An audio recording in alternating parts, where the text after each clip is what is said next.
Good evening, everyone. This is the InfoWars Nightly News. I'm Darren McBreen. It is Friday, July 6, 2012. Here's a look what's coming up. Tonight, warning shots will not be fired. Army manual outlines plan to kill rioters and confiscate constitutionally protected firearms. We also cover TSA's new policy, ordering travelers to freeze on command. And Aaron Dyke sits down with John Loftus, author of America's Nazi Secret, to discuss the ties between the U.S. government and the Nazi regime of World War II and what it means to us today. All this, plus a special video from Alex Jones on tonight's InfoWars Nightly News.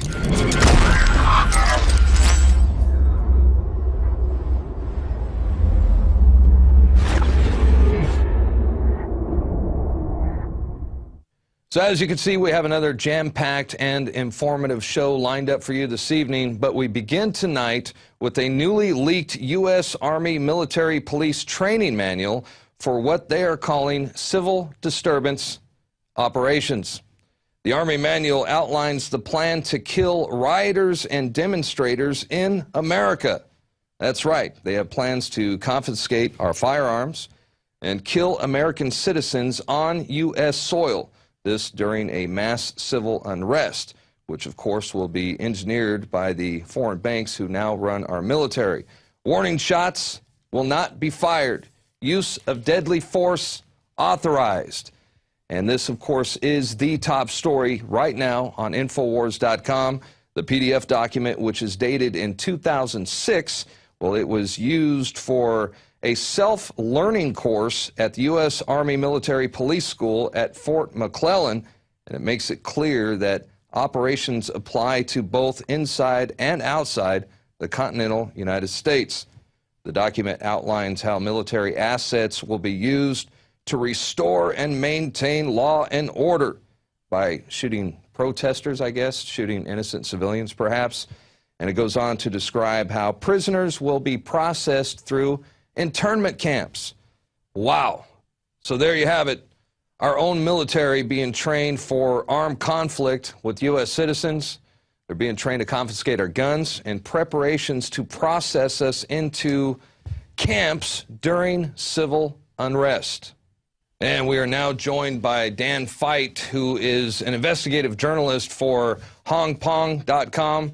He's also a graphic artist and web designer. And you initially broke the story, and I was wanting you on today. I was wondering if you could briefly go over the document and tell us how you got your hands on it to begin with.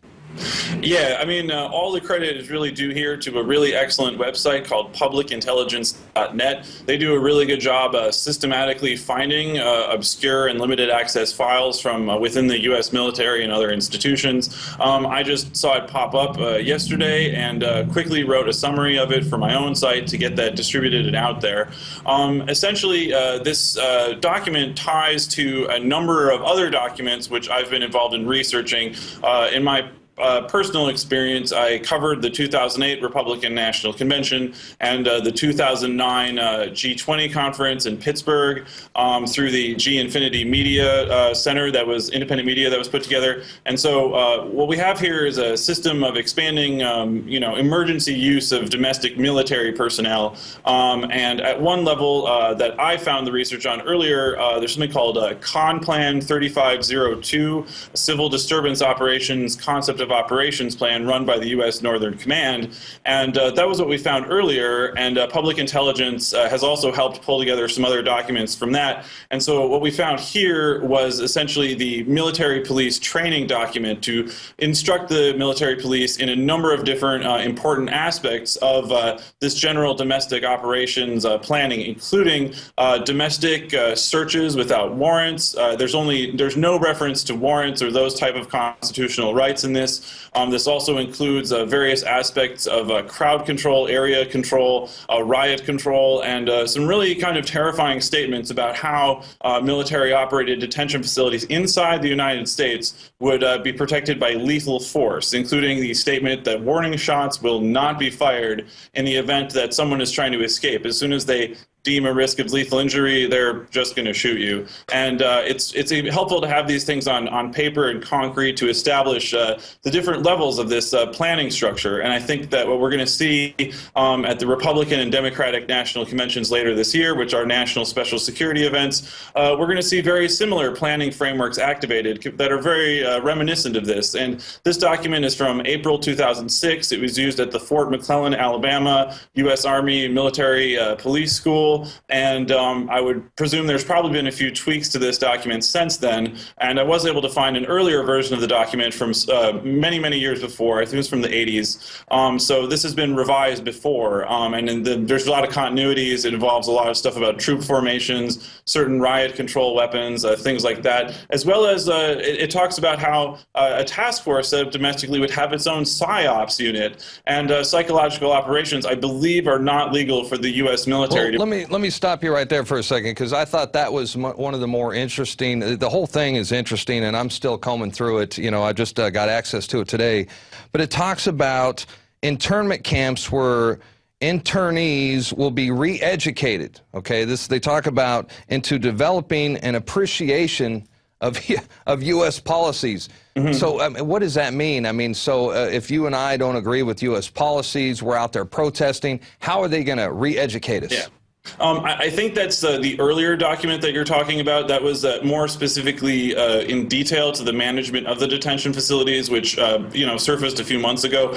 This one is a little bit more general than that. It doesn't go quite to that. It mainly has to do with saying this is our escalation of force inside the detention facilities. I didn't notice anything about it getting to the re-education of people, but it does get to the degree of force that will be enabled. And it also talks about how things like gasoline, firearms can be restricted. And I think what we saw during Hurricane Katrina, which happened right around the same kind of time as this was released, that the military was behaving in much the same way. They were attempting to seize firearms from people without Fourth Amendment warrants and procedures, and because probably they were trained as military police to not worry about the Fourth Amendment in terms of things like firearms. It also gets a lot to military intelligence, analyzing protest groups and things of that nature. So it's really at a broad kind of like ground level, sort of grunts, MPs, like this is how, in the situation of large riots, this is what we would do. And so in the 1990s, during the LA riots, the old plan, which was called the Garden Plot, which was Con Plan 3502's predecessor,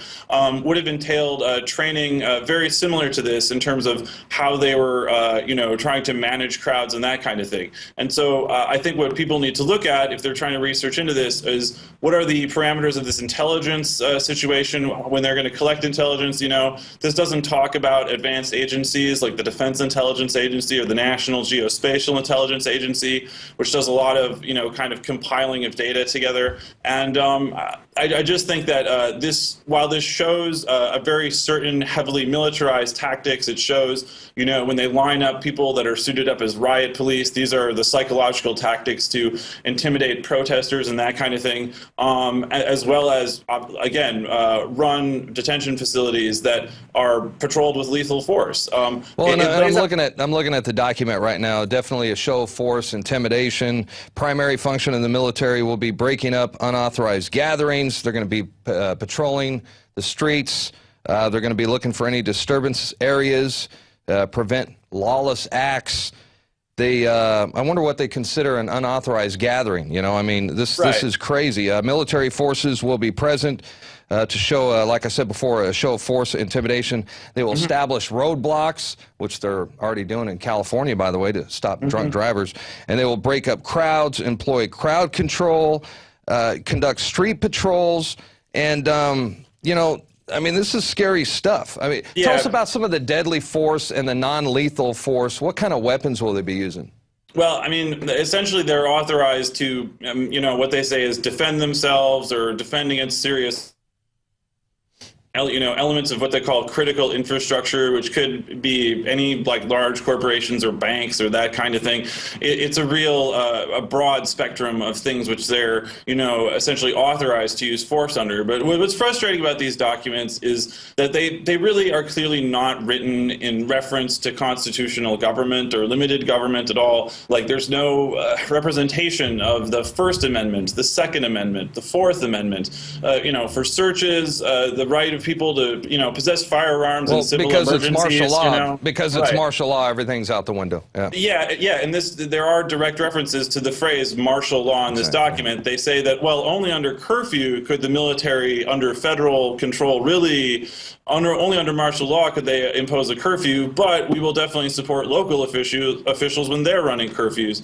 So everything that's sort of like underneath a full-scale martial law, like this is the kind of pattern and the kind of information which you should review and have a good sense of whenever you feel like you might encounter, any military acting domestically, even if it's not a full-blown, complete martial law scenario. They're still going to kind of be acting along this pattern, again, as we saw in Katrina. So as we want to try to get an understanding of these things, as well as hopefully intervene politically and get these kinds of things revealed and out in the open and not secret. I mean, I think personally, if we're detained in military facilities like this thing lays out, we do deserve warning shots. Like, could we demand that from our congressional representatives? We have to basically look at how to reform these policies, as well as obviously, showing everybody, the public, elected officials, and everyone, and good people in the military and bureaucracies too, that this isn't okay. That's exactly it right there. We need to get this information out to all our friends and family who are in the military. Because, our military is waking up to this as well. They're starting to come to the realization that they are working for the offshore banking cartels who run them and who are turning them against their own people. So, and I for one, have friends who are in active military as both veterans, and they're simply not going to stand for it. So, in closing, anything else you'd like to add before we go? I just think that everybody, can do this kind of research. A lot of primary source stuff comes out. Sites like publicintelligence.net and cryptome.org is another really good one. You find a lot of really excellent gems, and then people need to pick these things apart, pass them around, start finding new ones, and start trying to suss out new sources, because they're trying to clamp down on leaks, right now as fast as they can and build a much tighter secret government. And it's really important for all of us to work against that, because we can clearly see from this kind of documents that the planning is not really congruent what we think of, as an open society, as a limited constitutional government. We can clearly see that's not the way that these kind of things tend to be set up. That's right. Hey, before we go, I almost forgot to ask you, you're the one that brought this to our attention, the DRE program in Minneapolis, where the police officers at Occupy Wall Street protest events, they were giving illicit drugs, reportedly, to teenagers. Whatever happened to all that? Well, essentially, I worked with a significantly large group of people from several different organizations to help bring that news forward, the accounts of people that were given drugs and offered drugs to become informants and that kind of thing. It prompted a very large national discussion about similar things happening, similar tactics, drugs being used in informant contexts. So I think that was helpful to raise awareness that that type of tactic exists. However, on the local level and the state level here, people like the FBI and the Bureau of Criminal Apprehension have been asking questions. A few fingers got pointed when one officer stepped forward and said, yes, this was going on. But since then, they've tried really, really hard to bury it.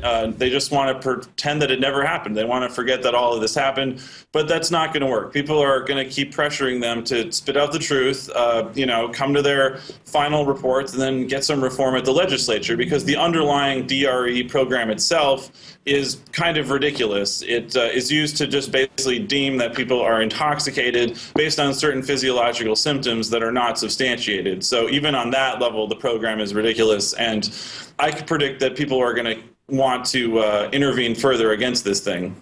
Well, and thanks to you for bringing attention to to the public. Otherwise, who knows what would be going on. So, hey, Dan Feidt, thank you for joining us once again. Keep us posted on any developments on the training manuals, all that stuff. It's good to have you on our side, and we look forward to talking to you again. Hey, thank you so much. It's great to be with you. All right, take care. All right, once again, our top story on Infowars.com. Army manual outlines plan to kill rioters and demonstrators in America. You can download the PDF document and see it for yourself. Also, Kurt Nimmo has added a detailed report about the document's plans for gun confiscation. Again, all this information breaking right now on our website. And at the beginning of that interview, you know, I've got so many of these documents are being released, it's really hard to keep track of all these. But we're talking about the re-education camps. This is a related document that was also recently released. A leaked U.S. Army document prepared for the Department of Defense contains shocking plans for political activists to be pacified by PSYOP officers into developing an appreciation of U.S. policies. So there you go. Those people will be detained in prison camps inside the United States. Meanwhile, in Afghanistan, a helicopter strike blasts an Afghan man to pieces while the pilot sings "Bye Bye Miss American Pie."